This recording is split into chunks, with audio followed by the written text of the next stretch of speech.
The First Lady has to be a special kind of woman. They want to turn me into a Black Martha Stewart? I will pick my team, choose my causes, understood? You knew what you were getting into. You are the husband of a wife who has a mind and a life of her own.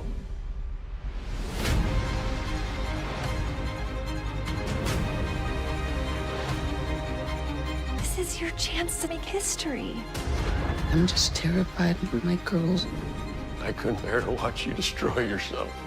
I have done everything I was supposed to do!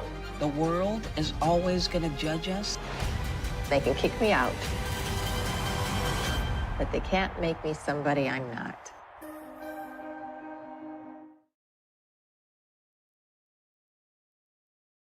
Good afternoon and welcome to Washington Post Live. I'm Karen Tumulty, Deputy Editorial Page Editor and a columnist here at the Washington Post. And it is my absolute delight today to be discussing an upcoming Showtime original series, The First Lady, with Suzanne Bier, the director of that series, and Gillian Anderson, who plays Eleanor Roosevelt in the series. And it looks at the very complicated lives and enduring influence of three very, very different first ladies.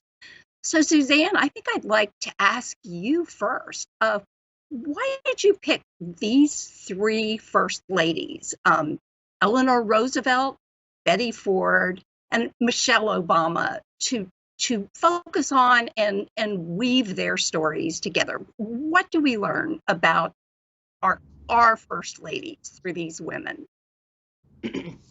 Well, first of all, they are three really extraordinary women, but we are also spanning 110 years, and starting with Eleanor Roosevelt and ending with Michelle Obama. And I think by bringing those three stories together, we are not just describing three amazing women, but we are describing the story of all women during that whole period. Not just all women, all human beings, at least in this part of the world. And for me, being involved in a project like that, which has such a scope, not just in terms of time and place, but in terms of human depth, and was just so utterly fascinating. And I do feel that I kind of understand all of us a little bit better after having done it, and I hope audience will as well. So, Gillian, let's talk about Eleanor Roosevelt. She really was our first true social activist in her own right as a first lady. And I think every first lady has since then been measured to some degree against Eleanor Roosevelt. But as you portray her, she had a very complicated personal life, an unfaithful husband, an overbearing mother-in-law. She was, I think you could say, a fairly unenthusiastic about motherhood. So how do you take all of these things and weave them into this person who became truly the conscience of her husband's presidency? In fact, she was the legs that Franklin Roosevelt didn't have. She could get out around the country and see the problems in ways that he couldn't. Well, I think, on the one hand, all of that is woven together for us between the, in the scripts and during the editing process, which I know had changed and undulated from beginning to end. And where we see Eleanor, we go back in time at one point and we see a little bit of her childhood, and so much of what took place in her childhood influenced who she became later on. And there was so much sadness and so much trauma, growing up with a mother who put her down constantly and who told her that she was ugly and she wouldn't amount to anything, and then a mother and a father dying when she was 8 and 10, and growing up under the care of a grandmother who didn't really care for her. And she didn't have it easy, and yet what her childhood was about, and how she grew out of that swamp of sadness made her so sensitive and compassionate to the underdog and to the underprivileged, and to, even though she was a Roosevelt, where her mind was and where she felt her duty was about, and where she felt the most joy was in being of service to every man, to every woman, to every human being who did not have the privileges that she had. And her entire life she gave over to being of service in that way. And so she was that young woman. She was that woman even before before Franklin was president, and she found a way to turn the role of First Lady into exactly what she needed it to be in order to be the woman that she wanted to be. And that woman was, she wrote 24 books, and she had a radio show every single day and a My Day column every day, and was so unbelievably active, and in the civil rights movement, and did work for soldiers. And I mean, she was everywhere, and for everyone. And to even imagine that one could live up, even in the tiniest little way, to this extraordinary woman is just, it feels unfathomable, And yes, she had 5 children, but she had 5 children who, she did struggle with motherhood, and her first love was being of service. And so all of those aspects make for a very interesting, for an actor, for a very interesting and complex character. And I think that the writers go a long way towards, putting as many aspects and facets of who she was onto the page and onto the screen, so that we get to see, quite a full scope of a human being and of a woman at the time.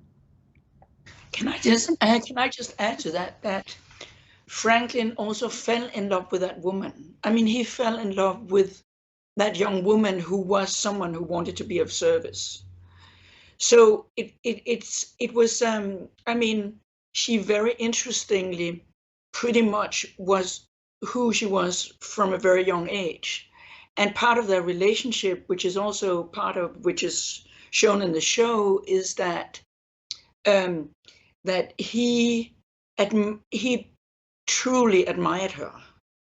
And I mean, without hesitations, and their relationship was very complicated and not necessarily at all times entirely happy, but it was always very much a very, very deep mutual respect, and from his point of view, admiration.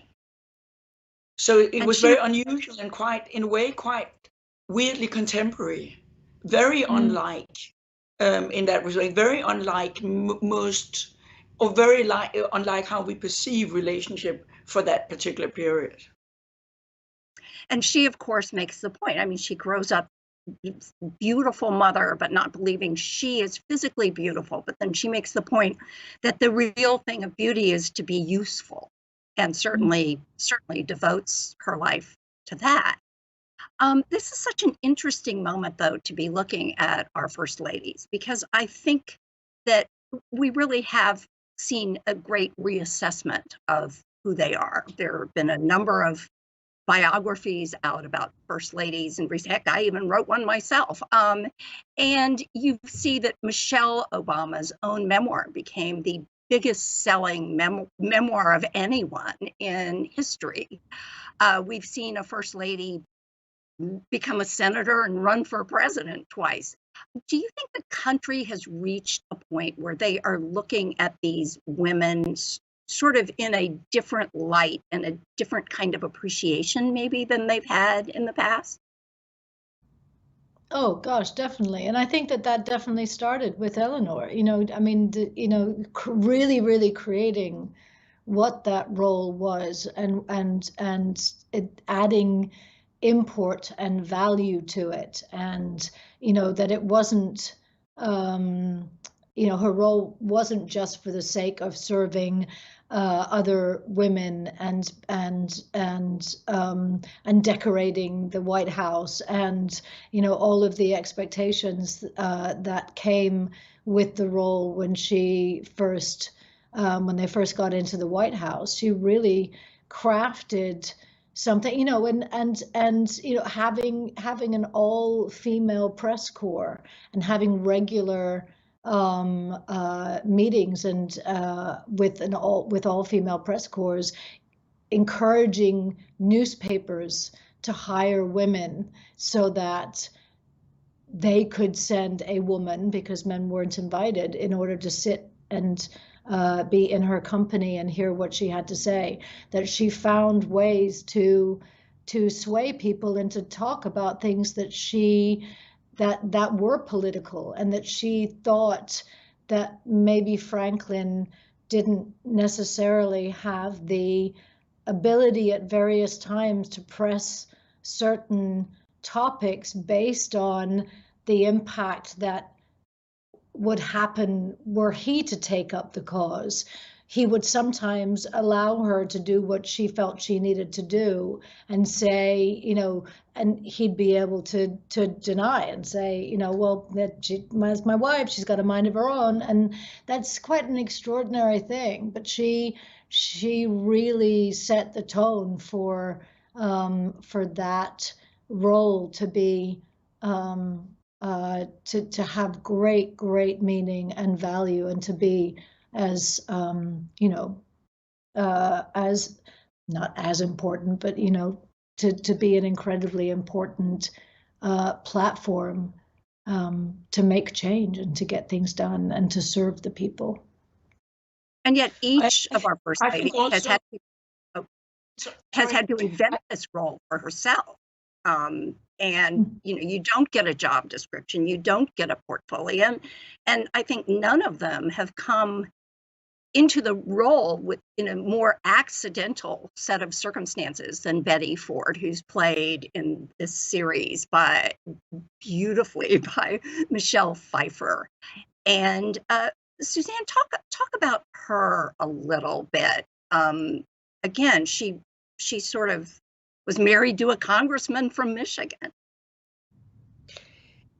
She never wanted to, she just really wanted to have a happy life, in a way. She was not attracted by what that position could do to her. And I don't think she realized it would ever become a reality, because Jerry Ford did not anticipate become president. And nor did the country anticipate Jerry Ford becoming president, and never mind Betty Ford becoming first lady. But once she was there, and once she realized what she could do with the position, she totally embraced it. Not personally, I don't think she ever personally enjoyed it.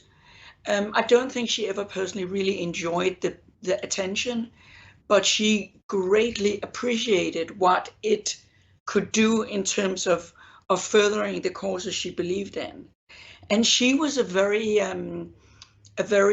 progressive, and I mean, she was supporting so many women's issues. And I mean, she was her whole take on breast cancer, I think, profoundly changed the world and profoundly changed the perception of how we talk about it. And so I think she stumbled into a huge position of power and used it very, very smartly and brilliantly, and changed a whole lot of things. But I wanted to say something in connection to what you spoke about earlier, about whether the First Lady position have changed.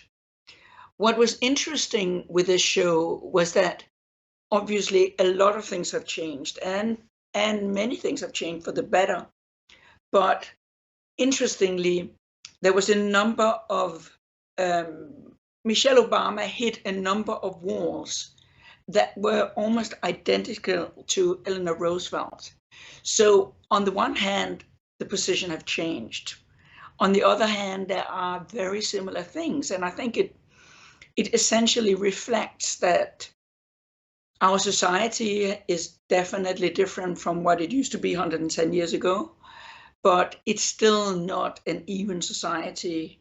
And which is also, I think, one of the reasons why Michelle Obama's book became so big, because I think there's such a need for addressing female power and female potential change, which is why this series is so incredibly relevant and important.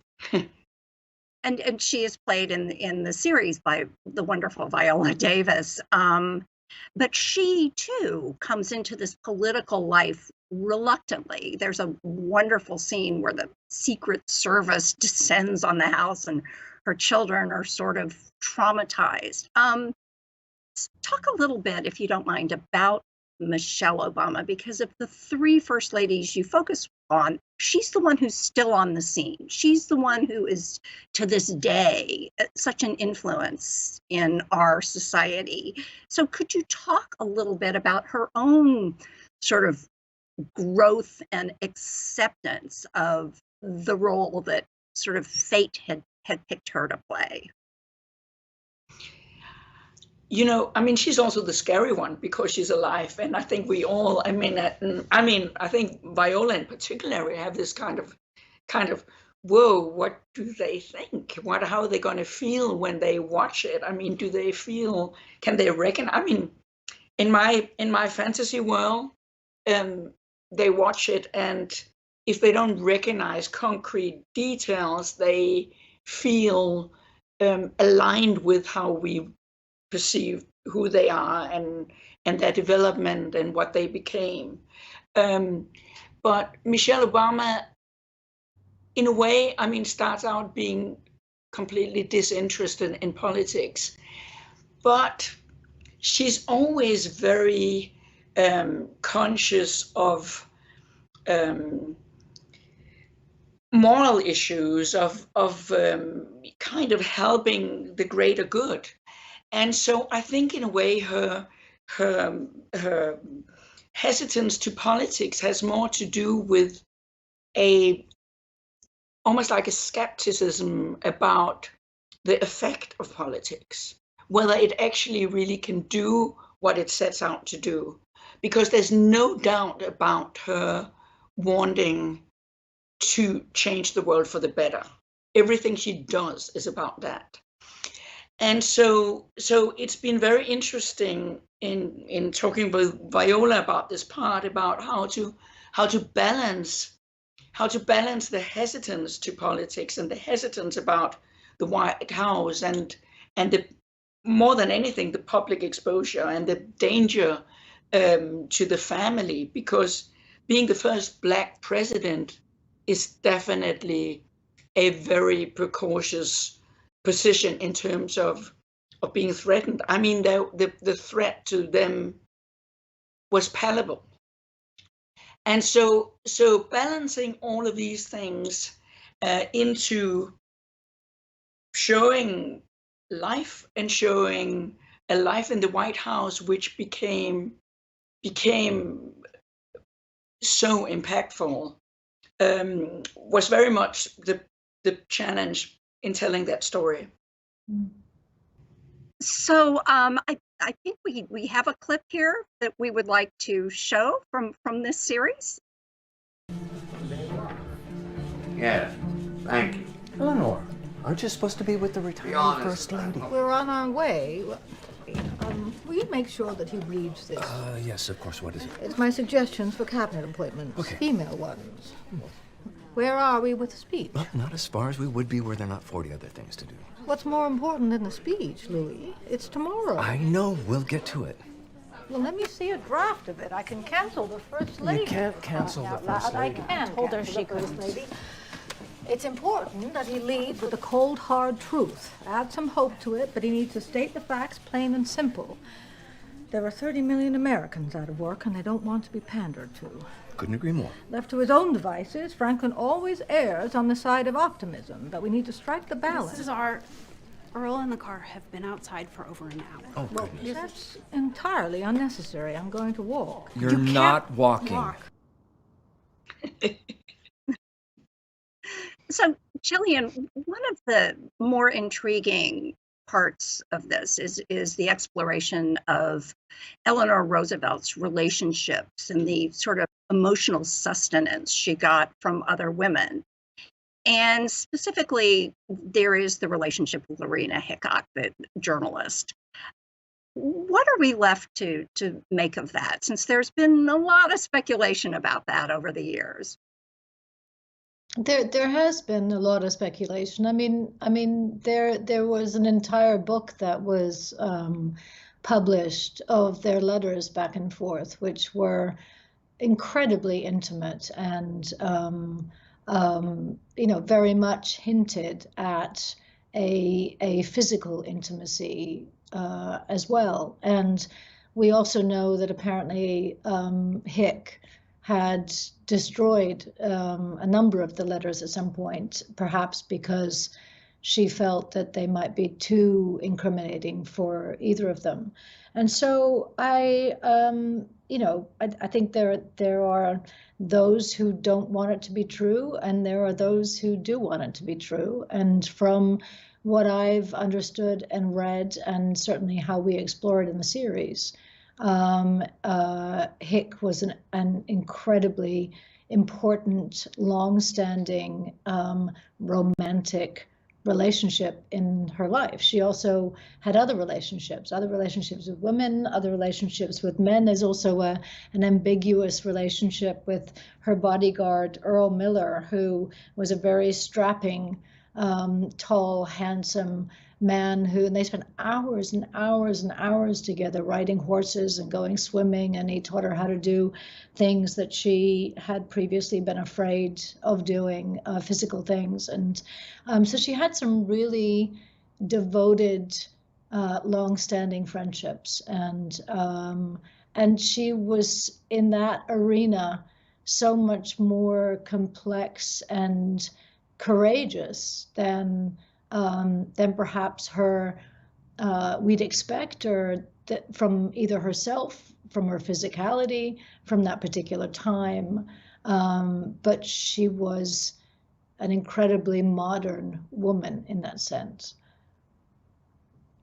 And again, where does she grows up in the ultimate of privilege. Her uncle is president of the United States. Where does this empathy for the downtrodden come from?